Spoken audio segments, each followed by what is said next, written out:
இறையினால் கடல் சூழ்ந்து வெண்ணிலங்கை கோணை செற்றவனை செஞ்சடனி வெண்மதியினானை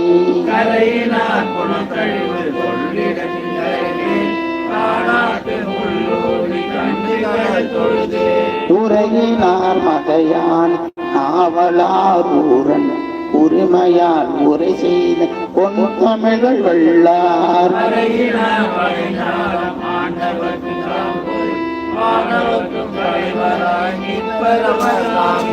வரையினார் வகையால் ஆண்டவர்க்கும் தாம் போய் வானவர்க்கும் தலைவரார் நிற்பர் அவர் தாமே.